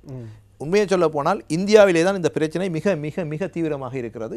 இது மிக பெரிய ஒரு பிரச்சனையாக இருக்கிறது. இந்திய பிரதமர் அவர்கள் இந்த விடயம் தொடர்பிலே தலையிட்டு கழிவறை வசதிகளை ஏற்படுத்துவதற்காகவே மிக பிரதானமான ஒரு கேம்பெயின், ஒரு விடயத்தை கொண்டு சென்றார், ஒரு பிரசாரத்தை கொண்டு சென்றார். ஆகவே இலங்கையை பொறுத்தவரையிலே அப்படி ஒரு பெரிய ஒரு பிரச்சனை இருப்பதாக தெரியவில்லை. குறிப்பாக வெளிநாட்டு நிறுவனங்கள், GTSAT போன்ற நிறுவனங்கள் இந்த பாதிக்கப்பட்ட அல்லது மிக இலகுவில் பாதிக்கப்படக்கூடிய குடும்பங்கள் இருக்கின்ற பிரதேசங்களிலே அவர்கள் தங்களுடைய உதவிகளை செய்து அந்த கழிவறை வசதிகளை செய்து கொடுத்திருக்கிறார்கள். இன்னும் சில இடங்களிலே அந்த கழிவறை வசதிகள் போதிய அளவுக்கு செல்லவில்லை. எனவே அந்த குடும்பங்களுக்கு உதவிகள் செய்வது நல்ல விஷயம்தான். ஆனால் இன்னும் இங்கும் எழுகின்ற கேள்வி, இது இந்த கழிவறை என்பது இப்போது இருக்கிற சூழ்நிலையிலே ஒரு முக்கிய பிரச்சனையா என்கிற விஷயம். மாணவர்களுடைய அந்த கல்வி, அவர்களுக்குரிய அந்த வெளிநாட்டு பல்கலைக்கழகங்களில் சென்று படிப்பதற்கான அந்த வசதி என்ற விடயத்தை நாங்கள் பார்ப்போமாக இருந்தால், இலங்கை 50, 60, 70, 80களிலே கூட பெரும்பாலும் இளைஞர்கள் வெளிநாட்டு பல்கலைக்கழகங்களில் சென்று தான் கல்வி கற்று இலங்கை பல்கலைக்கழகங்களை மீண்டும் கற்பிக்க தொடங்கினார்கள். ஆனால் இலங்கை பல்கலைக்கழகங்களுடைய தரம் அந்த காலத்தில் இருந்ததை விட தற்போது அதிகரித்திருக்கிறது. அந்த பல்கலைக்கழகங்களில் இருக்கிற பயிற்றப்பட்டவர்கள் வெளிநாட்டு பல்கலைக்கழகங்களில் தான் பயின்று விட்டு வந்திருக்கிறார்கள். அவர்கள் படித்தது என்னவோ தங்களுடைய பட்ட படிப்பை இலங்கையில் உள்ள பல்கலைக்கழகங்கள் தான் படித்தார்கள். அதன் பின்னர் பட்ட பின்படிப்புக்காகத்தான் மேலை நாடுகளுக்கு சென்றார்கள். அவ்வாறு சென்றவர்கள் சிலர் அங்கே இருந்தார்கள், பலர் வந்தார்கள், இன்றும் பல்கலைக்கழகங்களில் வேலை செய்து கொண்டிருக்கிறார்கள். ஆகவே இலங்கையிலே பல்கலைக்கழகங்களில் வழங்கப்படுகின்ற அடிப்படையில் வழங்கப்படுகின்ற அந்த பட்ட கற்கையானது எந்த விதத்திலும் குறைந்து போன ஒன்று அல்ல. அப்படி குறைவான நிலையில் தரத்தில் இருந்திருந்தால் அதை கற்றுவிட்டு வெளிநாட்டு பல்கலைக்கழகங்களில் போகிறவர்கள் பட்ட பின்படிப்பிலே பிரகாசிக்க முடியாது. இப்போதுள்ள தேவை என்னவென்று சொன்னால், இந்த கல்வித்துறையிலே சிறந்து விளங்குகின்ற அல்லது சிறந்த பெறுபர்கள் எடுக்கின்ற மாணவர்களை நாங்கள் வெளிநாட்டு பல்கலைக்கழகங்களுக்கு அனுப்பித்தான் படிப்பிக்க வேண்டுமா என்ற கேள்வி வருகிறது. அதே வேளையிலே வெளிநாட்டு பல்கலைக்கழகங்கள் பல தனியார் பல்கலைக்கழகங்கள் இங்கேயும் இருக்கின்றன. ஆகவே இந்த இவர்களை வெளிநாட்டுக்கு அனுப்பித்தான் படிப்பிக்க வேண்டுமா என்கின்ற ஒரு விடயம் ஒரு புறம் இருக்க, அதற்காக செலவிடப்படுகின்ற பணம் இலங்கையிலே தங்காது, வெளியிலே தான் போகிறது. எனவே வெளிநாட்டு செலாவணி நாங்கள் அதை சேமிப்பதற்கு பதிலாக நாங்கள் அதனை இழக்க வேண்டி வரும். இந்த வெளிநாட்டு பல்கலைக்கழகங்கள் பலவும் பல ஸ்காலர்ஷிப் என்று சொல்லப்படுகின்ற விடயங்களை செய்கின்றன, அவர்களுக்கு சலுகைகளை வழங்குகின்றன, புலமை பரிசுகளை வழங்குகின்றன, இப்போதும் வழங்கிக் கொண்டு தான் இருக்கின்றன. எனவே இலங்கையிலே என்னை பொறுத்தவரையிலே வசதிகள் இருக்கின்ற போது வெளிநாட்டு பல்கலைக்கழகங்களுக்கு இவர்களை அனுப்பி படிப்பிப்பதற்கான என்ன தேவை இருக்கின்றது என்பது புரியவில்லை. அந்த வெளிநாட்டு பல்கலைக்கழகங்களுக்கு அனுப்பி படிப்பிப்பதற்கான அந்த அறிவிப்பை சாதகமாக பார்க்கின்றவர்களும் இருக்கின்றார், சாதகமாக பார்க்கின்றவர்கள் இருக்கிறார்கள். ஆனால் இது இப்போதைய சூழ்நிலையிலே இது அவசியமா என்பதுதான் கேள்வி. நீங்கள் குறிப்பிட்டது போல இப்போது நாங்கள் இலங்கைக்கு ஒவ்வொரு டாலரையும் சேமிக்க வேண்டிய ஒரு கட்டாயத்தில் இருக்கிறோம். எனவே அப்படிப்பட்ட ஒரு சூழலே இந்த இப்படியான ஒரு முதலீடு என்று வைத்துக்கொண்டாலும் கூட அந்த முதலீட்டை இலங்கையிலே செய்துவிட்டு பட்ட பின்படிப்புக்காக அவர்களை அனுப்பலாம். அந்த பட்ட பின்படிப்புக்கு வேண்டுமாக இருந்தால் இவ்வாறான சலுகைகளை வழங்கலாம். மறுபுறம் அவ்வாறு செல்கின்ற மாணவர்கள் 10 வருட அல்லது 15 வருட அந்த ஒப்பந்தத்தின் பேர் சென்றாலும் கூட பட்டம் பெற்றதற்கு பிறகு அங்கே பட்ட பின்படிப்புக்காக அவர்கள் அங்கே தங்கியிருக்க வேண்டியிருக்கும். அப்போது என்ன செய்வது? அதுவும் ஒரு பிரச்சனையாக அமையும். எனவே இது நல்ல விஷயம்தான், இல்லை என்று சொல்லவில்லை, அதை நாங்கள் விமர்சிக்கவில்லை. ஆனாலும் கூட இதில் இப்படியான பிரச்சனைகள் இருக்கின்றன. ஒரு அந்நிய செலாவணியை நாங்கள் சேமிக்க வேண்டிய ஒரு சூழலிலே, ஒவ்வொரு டாலரையும் சேமிக்க வேண்டிய சூழலிலே இப்படிப்பட்ட முதலீடாக இருந்தாலும் கூட, அறிவு சார்ந்த முதலீடாக இருந்தாலும் கூட அந்த முதலீடு இப்போது அந்த இடத்துக்கு அவசியமா என்பது பிரச்சனைக்குரியதாக இருக்கிறது. இது போன்ற சில மக்கள் நலத்திட்டங்களாக இருந்தாலும் கூட அவற்றிலே பின்புறத்திலே இருக்கின்ற சில விடயங்கள் முதன்மைப்படுத்தப்பட வேண்டியவையா என்கின்ற ஒரு கேள்வியை மக்கள் மத்தியிலே எழுப்புகிறது. ஆக நாங்கள் ஒரு வரவு செலவு திட்டம் என்று வருகின்ற போது அதில் சாதக பாதக விடயங்களை ஆராய வேண்டிய ஒரு கட்டத்தில் அது சம்பந்தமான ஒரு தெளிவுபடுத்தலை வழங்கி கொண்டிருக்கின்றோம். நாங்கள் இந்த பொருளாதார விடயங்கள் அல்லது பொருளாதார வளர்ச்சிக்கு ஏதுவான ஒரு ஒரு ஆரம்ப புள்ளி அல்லது அது மாதிரியான ஒரு முன்னெடுப்பை இந்த வரவு செலவு திட்டம் எந்த அளவில் முன்னெடுத்திருக்கின்றது என்ற விடயத்தை பார்க்கலாம். ஒரு 2019ஆம் ஆண்டுக்கான வரவு செலவு திட்டம் பற்றி ஒரு பார்வையை பார்த்து கொண்டிருக்கின்றோம். இந்த வரவு செலவு திட்டங்கள் முன்வைக்கப்படுகின்ற போது நாங்கள் உடனடியாக பார்க்கின்ற விடயங்களை தான் நிகழ்ச்சியின் ஆரம்பத்தில் பார்த்திருந்தோம். நீண்ட கால விடயங்கள் அல்லது மக்கள் நிச்சயமாக வருகின்ற நாட்களில் இனிவரும் நாட்களில் ஊடகங்கள் மூலமாக நாங்கள் பேச வேண்டிய பொறுப்பும் இருக்கின்றது. இதை பார்த்து கொண்டிருக்கின்ற நீங்கள், உங்களை சார்ந்த சமூகம், உங்கள் வீடுகளில் இருக்கின்றவர்களோடு இந்த விடயங்கள் பேசப்படுகின்ற சந்தர்ப்பங்களில் மாத்திரமே எங்களுடைய அடுத்த தலைமுறையாவது ஒரு அபிவிருத்தி அடைந்த நாட்டில் அல்லது ஒரு பொருளாதார நிறைவு பெற்ற நாட்டில் வாழக்கூடியதாக இருக்கும். ஆகவே பொருளாதார முன்னெடுப்புகள் அல்லது பொருளாதார அபிவிருத்தியை நோக்கமாக கொண்டு எதிர்கால திட்டங்களை முன்னெடுக்கின்ற விதங்களிலான என்னென்ன அறிவிப்புகள் இந்த வரவு செலவு திட்டத்தில் இருக்கின்றது அப்படின்ற விடயத்தை பார்ப்பதற்கு முன்னராக ஏன் இந்த விடயத்தை இப்போது நான் சொன்ன விடயம் நாங்கள் இந்த வரவு செலவு திட்டத்தை பார்க்கின்ற போது மேலோட்டமாக அறிவிப்புகளை பார்த்துவிட்டு விட்டுவிடுகின்றோம். உண்மையில் இவ்வாறான அறிவிப்புகள் மேலதிகமாக இந்த அரசாங்கம் விடுக்காமல் இருந்ததற்கும் அல்லது இந்த அரசாங்கம் பொருளாதார நெருக்கடியில் இருக்கின்றது என்பதற்கும் சில உதாரணங்களை நாங்கள் குறிப்பிடலாம். ஆமாம், ஏனென்றால் இந்த வரவு செலவு ரெண்டுக்கும் இடையிலே இருக்கின்ற அந்த துண்டு விழும் தொகை ஏதோ ஒரு வகையிலே பூர்த்தி செய்யப்பட வேண்டியிருக்கிறது. ஆகவே அந்த பூர்த்தி செய்யப்படுகின்ற அந்த துண்டு விழும் தொகையை பூர்த்தி செய்து கொள்வதற்கு கடன் வாங்க வேண்டியிருக்கும். இந்த கடனை வைத்துக்கொண்டு தான் பூர்த்தி செய்ய வேண்டிய ஒரு நிலைமை இருக்கிறது. ஏனென்றால் இலங்கை அரசாங்கத்தினுடைய வரவுகள் இந்த நாளாந்த செலவுகளை ஈடு செய்வதற்கே போதுமானதாக இல்லை. எனவே அந்த அவ்வாறான சூழ்நிலையிலே முதலீட்டை மேற்கொள்வது என்பது நடைமுறையில் சாத்தியமில்லை. ஆகவே முதலீட்டுக்கான செலவினங்களை கடன் வாங்கித்தான் பூர்த்தி செய்ய வேண்டிய ஒரு சூழல் உருவாகி இருக்கிறது. ஏலவே பெற்ற கடன்கள், இலங்கையிலே ஏலவே பெற்ற கடன்களை செலுத்துவதிலே இலங்கை மிகுந்த சிரமங்களை எதிர்நோக்கி வருகிறது என்பது எங்களுக்கு நன்றாக தெரியும். ஏனென்றால் இப்போ இந்த வருடம் மாத்திரம் இந்த 2019ஆம் ஆண்டு மாத்திரம் 5.9 பில்லியன் அமெரிக்க டாலர்களை இலங்கை மீளச் செலுத்த வேண்டியிருக்கும் கடன்களுக்காக. 5.9 பில்லியன். இந்த 5.9 பில்லியனில் 1 பில்லியனை ஜனவரி மாதத்திலே அரசாங்கம் செலுத்தி இருக்கிறது. அதை செலுத்துவதற்கு இலங்கை வைத்திருந்த வெளிநாட்டு ஒதுக்குகளை பயன்படுத்தி தான் அதை செலுத்தி இருக்கிறது. இந்த மார்ச் மாத முடிவின் போது மொத்தமாக 2.6 பில்லியனை செலுத்த வேண்டும். அதில் 1 பில்லியன் ஏற்கனவே செலுத்தப்பட்டு விட்டது. எனவே இந்த மார்ச் மாத முடிவுக்குள்ளாக 1.6 பில்லியன் அமெரிக்க டாலர்களை மீளச் செலுத்த வேண்டும். இப்போது சர்வதேச நாணய நிதி தான் வழங்குவதாக ஒத்துக்கொண்ட கடன் வசதியினை அதிலே ஒரு பகுதியை கிட்டத்தட்ட 500 மில்லியன் அளவிலே வரும் நினைக்கின்றேன்.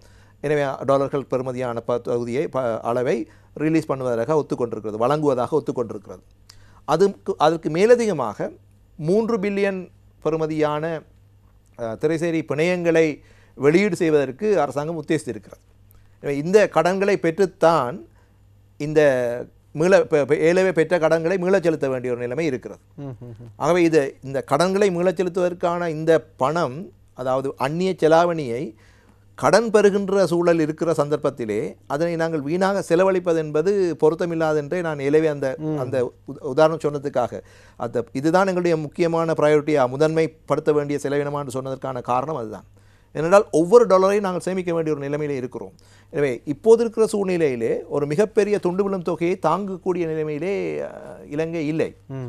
எனவே துண்டு விழும் தொகையை அது மொத்த உள்நாட்டு உற்பத்தியின் சார்பாக அதை குறைத்திருக்கிறார்கள், ஓரளவுக்கு குறைத்திருக்கிறார்கள். அப்படி இருந்தும் கூட இன்னும் வெளிநின்ற கடன்கள் மிகப்பெரிய அளவிலே இருக்கின்றன. எனவே அந்த கடன்களை கட்டி செலுத்த வேண்டிய ஒரு சூழல் இருக்கிறது. எனவே அப்படியான ஒரு சூழலிலே அள்ளி வீசக்கூடிய ஒரு வரவு செலவு திட்டத்தை ஒருபோதும் அரசாங்கம் ஒன்றினால் சமர்ப்பிக்க முடியாது. இந்த வரவு செலவில் இருக்கக்கூடிய சில பிரபலமான சில செலவுகள் கூட அவ்வாறு அள்ளி இறைக்கக்கூடிய நிலைமையிலே இல்லாத போதிலும் கூட மக்களை திருப்திப்படுத்த வேண்டும் என்பதற்காக செய்யப்பட்டிருப்பதாகத்தான் தோன்றுகிறது. அதுபோல் உண்மையிலே வரவு செலவு திட்டம் நீண்ட கால திட்டமாக இருக்க வேண்டும், அல்லது ஒரு வரவு செலவு திட்டத்தோடு அடுத்த வரவு செலவு திட்டம் தொடர்புபட்டதாக உண்மையில் இருக்க வேண்டும், அவ்வாறு தான் சொல்லப்படுகின்றது. ஆனால் எங்களை போன்ற அபிவிருத்தி அடைந்து வருகின்ற நாடுகளில் இவ்வாறான அறிவிப்புகளை விடாமல் அடுத்த விடயங்களுக்கு செல்ல முடியாத ஒரு சூழ்நிலை இருக்கிறது. அதனாலும் இந்த பொருளாதார விடயங்கள் இந்த வரவு செலவு திட்டத்தில் சிலவற்றை நாங்கள் குறிப்பாக சுட்டிக்காட்டக்கூடிய விடயங்கள் இருக்கின்றன. குறிப்பாக என்டர்பிரைஸ் ஸ்ரீலங்கா, என்னை பொறுத்தவரையிலே என்டர்பிரைஸ் ஸ்ரீலங்கா என்பது மிக ஒரு அருமையான ஒரு காலத்தின் தேவையான ஒரு விடயமாகவே பார்க்கின்றேன். ஏனென்றால் இலங்கையில் இருக்கின்ற இளம் தலைமுறையினர் அரசு தொழில்கள் வழங்கப்பட வேண்டும் அல்லது தனியார் துறையிலே வேலை செய்பவர்களாக இருக்கிறார்கள் அல்லாமல் தொழில் முனைவோராக இருப்பதை காண்பது மிக அரிதாக இருக்கிறது. தொழில் முனைவோர்கள் தான் எங்களுக்கு தேவை. இளைஞர்கள் வேலை செய்கின்ற அரசு துறையிலோ தனியார் துறையிலோ சம்பளத்துக்காக வேலை செய்கின்ற அந்த நிலைமை மாற வேண்டும். தொழில் முனைவர்களாக வர வேண்டும்.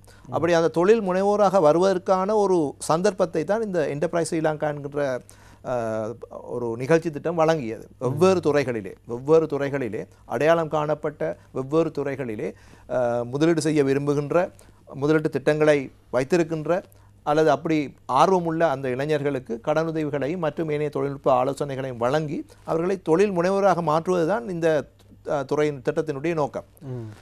இது உண்மையிலேயே சரியான முறையிலே இயங்குமாக இருந்தால் இந்த திட்டம் கடந்த வரவு செலவு திட்டத்தில் அமுல்படுத்தப்பட்டது, அறிமுகம் செய்து வைக்கப்பட்டது. இந்த வரவு செலவு திட்டத்திலும் அது இன்னும் மேலே கொண்டு செல்வதற்கான முயற்சிகள் மேற்கொள்ளப்படுகின்றன.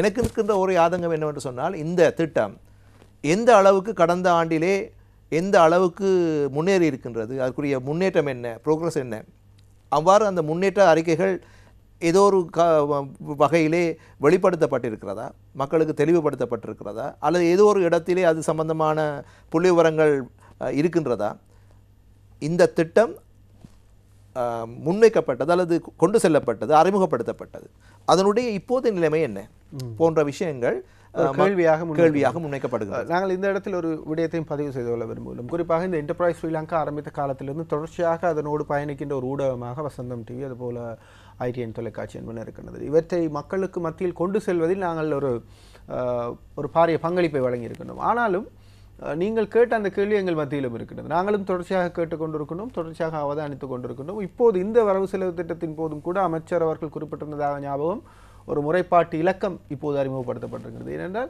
கிராமப்புறங்களில் இருக்கின்ற அல்லது வேறு தூரடங்களில் இருக்கின்ற வங்கிகள் இதற்கான பூரண ஒத்துழைப்பை வழங்கியதா என்ற ஒரு கேள்வி எழுகின்றது. மேல்மட்டம் அது சம்பந்தமான விடயங்களை சரியாக தெரியப்படுத்தியிருந்தாலும் அதனை நடைமுறைப்படுத்துகின்ற படிமுறைகள் ஒவ்வொரு படிகளிலும் தடங்கல்கள் இருந்து கொண்டிருக்கிறது. ஆகவே இந்த வரவு செலவு திட்டத்தில் நாங்கள் எதிர்பார்க்கின்றோம், நாங்களும் தொடர்ச்சியாக அவதானித்துக் கொண்டிருப்போம். எங்களோடும் நீங்கள் தொடர்பு கொள்ளலாம். உங்கள் திட்டங்களுக்கான முன்மொழிவுகளாக அல்லது திட்டங்களுக்கான ஒரு கொடுப்பனவுகளாக திட்டங்களுக்கான கடன் விடயமாகத்தான் இந்த என்டர்பிரைஸ் ஸ்ரீலங்கா இருக்கிறது. அதை பற்றி இன்னும் ஒரு பிரத்யேக நிகழ்ச்சியில் நாங்கள் பேசலாம். நீங்கள் கேட்ட கேள்வி மிக நியாயமான ஒரு கேள்வி. முன்வைக்கப்பட்டது கடந்த வருடம், எந்த அளவில் இருக்கின்றது என்ற ஒரு புள்ளி விவரம் இல்லை. புள்ளி விவரம் மட்டுமல்ல, அந்த திட்டத்தை நீங்கள் சொன்னது போல அந்த திட்டத்தை நாங்கள் கொண்டு செல்வதிலே எதிர்நோக்கப்பட்ட பிரச்சனைகள் என்ன, அந்த பிரச்சனைகள் வருமாக இருந்தால் அதற்குரிய தீர்வுகள் என்ன, அந்த தீர்வுகள் எப்படி முன்வைக்கப்பட்டன, எப்படியான முன்னேற்றங்கள் ஏற்பட்டிருக்கின்றன என்பது நாங்கள் கண்டால்தான் தொடர்ச்சியாக அது தொடர்பான அவதானிப்புகள் இருக்க வேண்டும். அந்த பிரச்சனைகள் வருகின்ற போது அதற்குரிய தீர்வுகள் முன்வைக்கப்பட வேண்டும். அது தொடர்ச்சியாக மானிட்டர் பண்ணப்பட வேண்டும், அவதானிக்கப்பட வேண்டும். அப்படி இருந்தால் மட்டும்தான் இது இந்த என்டர்பிரைஸ் ஸ்ரீலங்கா திட்டம் ஒரு தான் எதிர்பார்த்த இலக்கை அடைய முடியும்.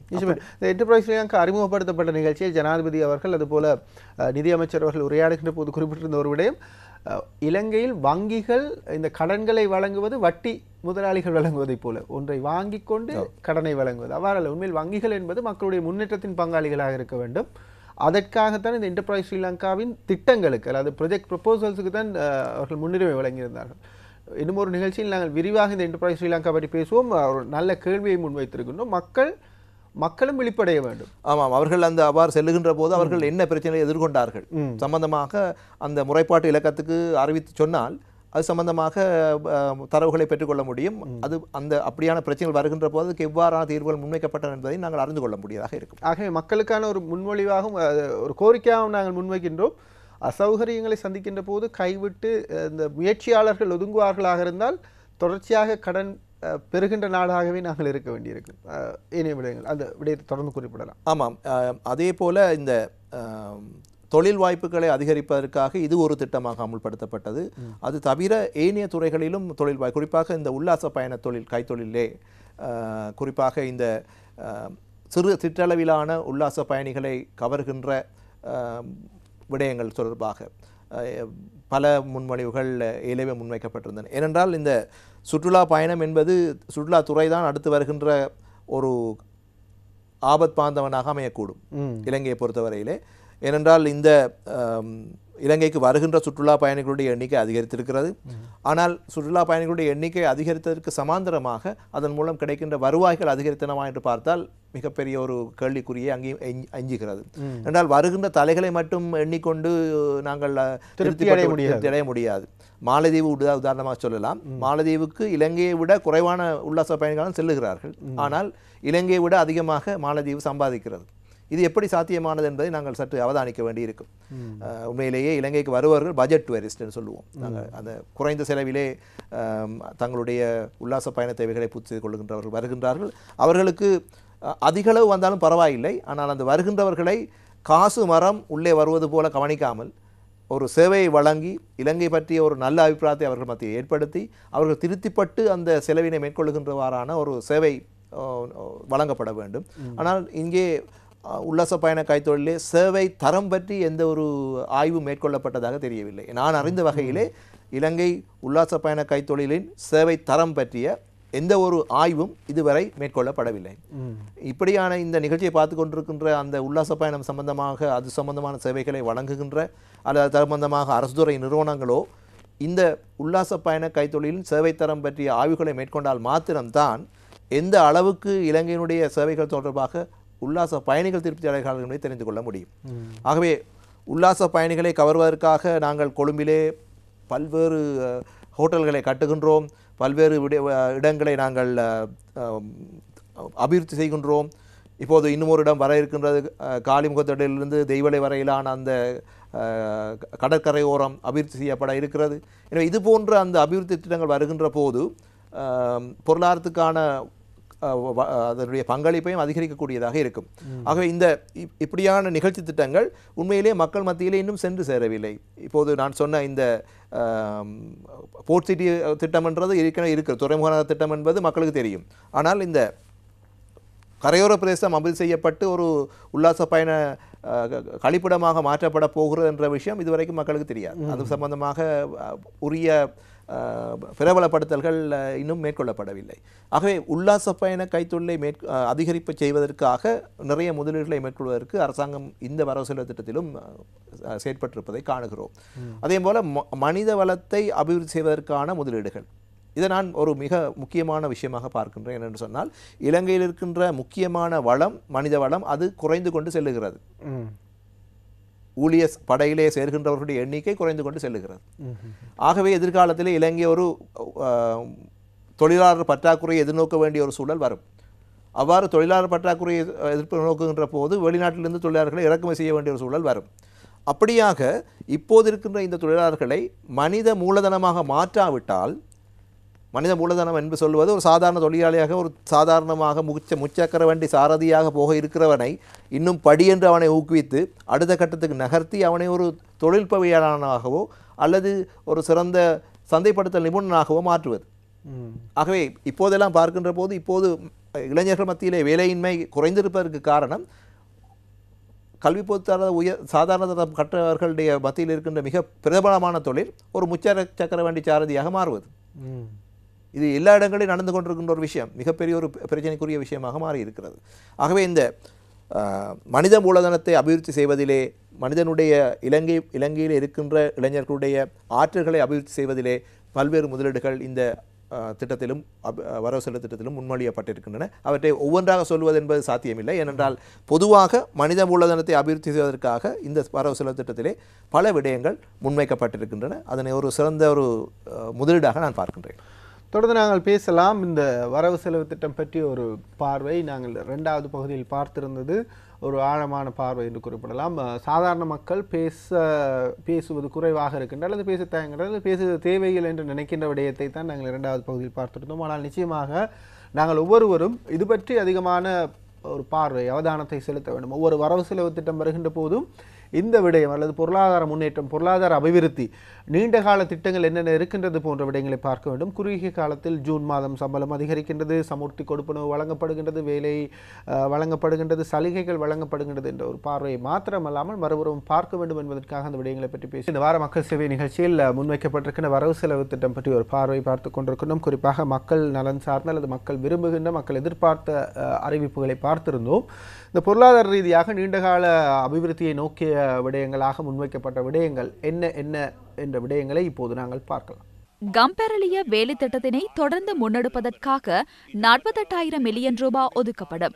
என்டர்பிரைஸ் ஸ்ரீலங்கா கடன் திட்டத்தினை தொடர்ந்து முன்னெடுப்பதற்காக இவ்வாண்டு நடுப்பகுதியில் மேலதிக நிதி ஒதுக்கப்படும். அதற்கான கடன் நிதியம் ஒன்றையும் ஏற்படுத்துவதற்கு 500 மில்லியன் ரூபாய் ஒதுக்கப்பட்டுள்ளது. என்டர்பிரைஸ் ஸ்ரீலங்கா கடன் வழங்கும் போது தேசிய இளைஞர் சேவைகள் மன்றத்தில் பாடநெறிகளை பூர்த்தி செய்த இளைஞர்களுக்கு முன்னுரிமை அளிக்க இம்முறை வரவு செலவு திட்டத்தினூடாக எதிர்பார்க்கப்படுகின்றது. என்டர்பிரைஸ் கடன் வழங்கும் அதிகாரிகள் தொடர்பான முறைப்பாடுகளை செய்யும் 1925 எனும் அவசர தொலைபேசி இலக்கம் தொடர்ந்தும் செயற்படும். மாதிரி விவசாய பூங்காக்கள் வேலை திட்டத்தை மேலும் விரிவுபடுத்துவதற்காக 250 மில்லியன் ரூபாய் ஒதுக்கப்பட்டுள்ளது. தெங்கு உற்பத்திகளுக்கான அனுமதி பத்திரங்களை வழங்குவது குறித்து மீள் பரிசீலனை செய்யப்படும். கருவா உற்பத்தியும் ஊக்குவிக்கப்படும்.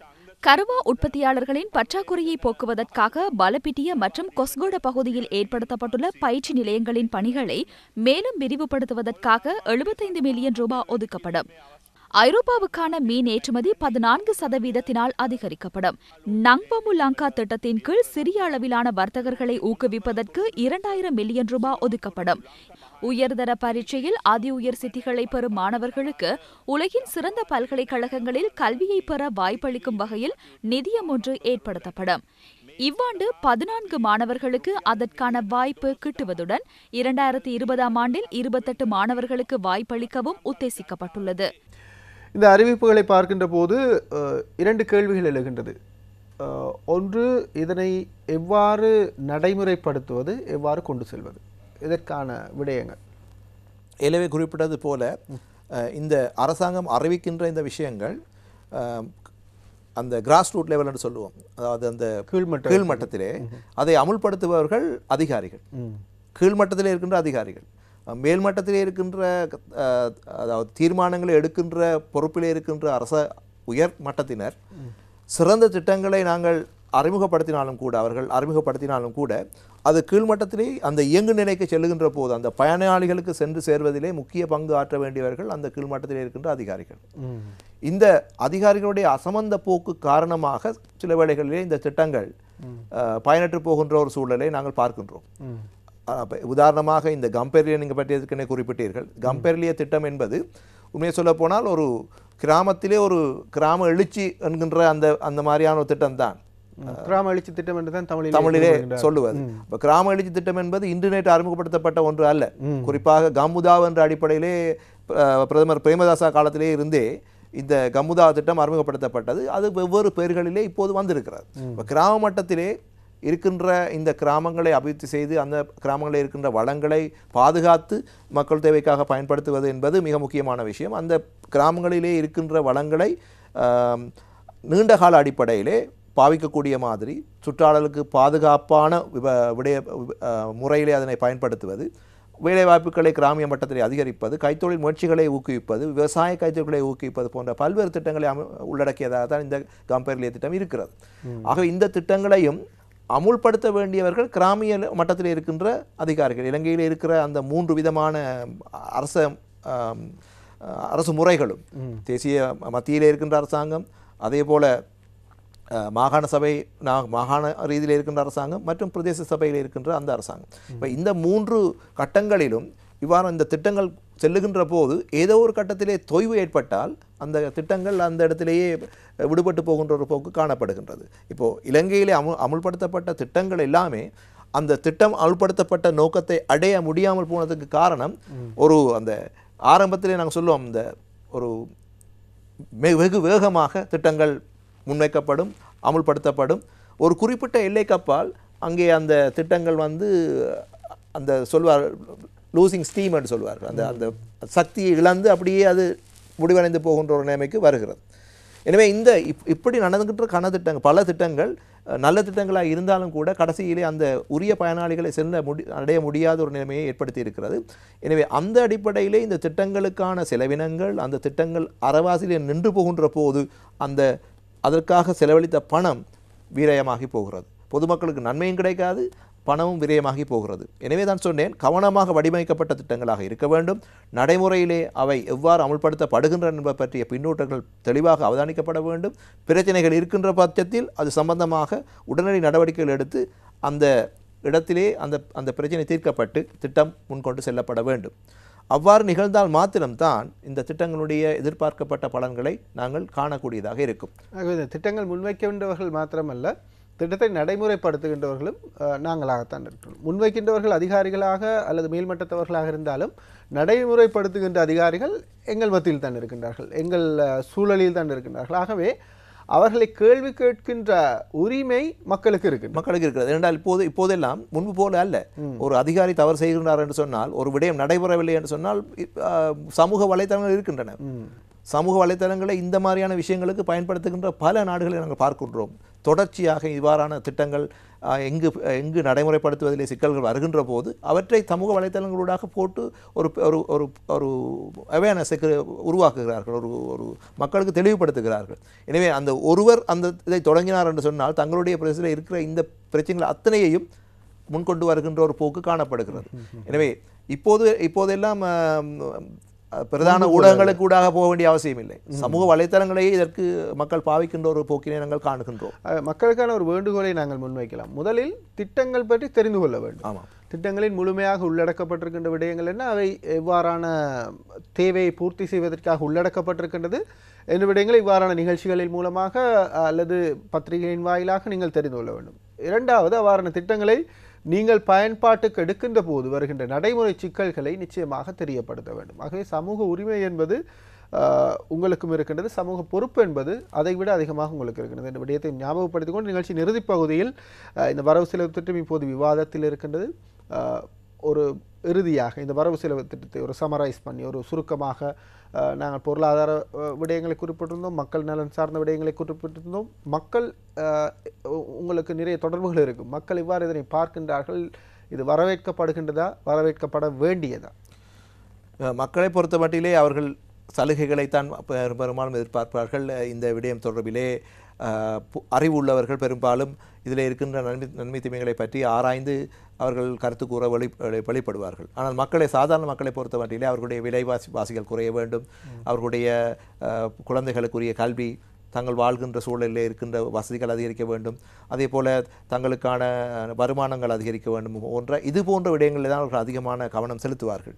எனவே அந்த அடிப்படையிலே பார்க்கிற போது இந்த வரவு செலவு திட்டம் அந்த தேவைகளையும் ஓரளவுக்கு பூர்த்தி செய்திருக்கிறது.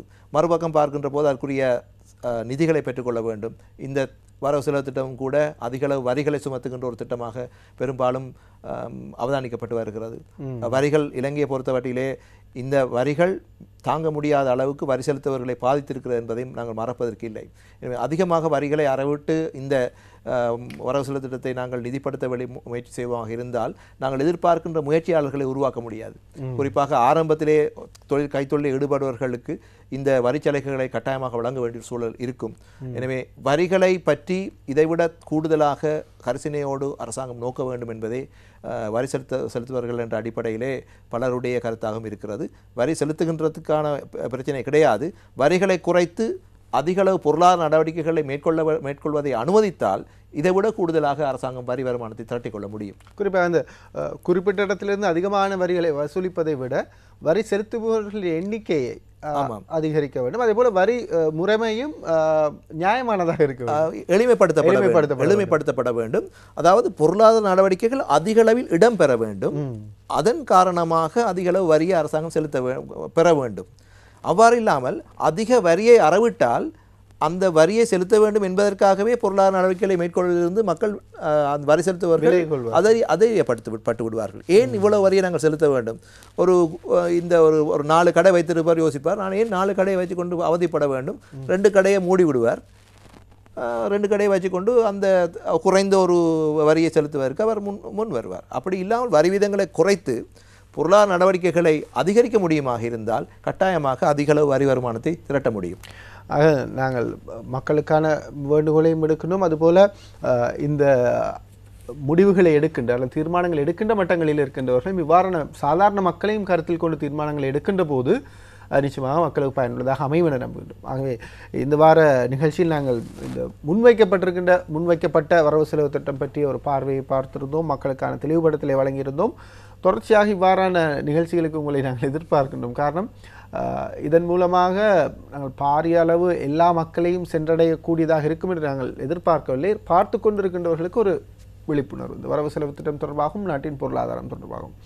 இந்த நிகழ்ச்சிக்கு எங்களுக்காக வருகை தந்து உங்களுடைய நேரத்தை ஒதுக்கி இந்த விடயங்களை தெளிவுபடுத்திய கொழும்பு பல்கலைக்கழகத்தின் பொருளியல் துறை சிரேஷ்ட விரிவுரையாளர் கலாநிதி எம். கணேசமூர்த்தி, உங்களுக்கு எங்களுடைய நன்றிகளை தெரிவிக்கின்றோம். அழைத்தமைக்கு நன்றி. வணக்கம். நன்றி, வணக்கம். இந்த வார மக்கள் சேவை நிகழ்ச்சியிலிருந்து நாங்கள் விடைபெறுகின்றோம். மற்றும் ஒரு நிகழ்ச்சியில் உங்களை சந்திக்கலாம். நன்றி, வணக்கம்.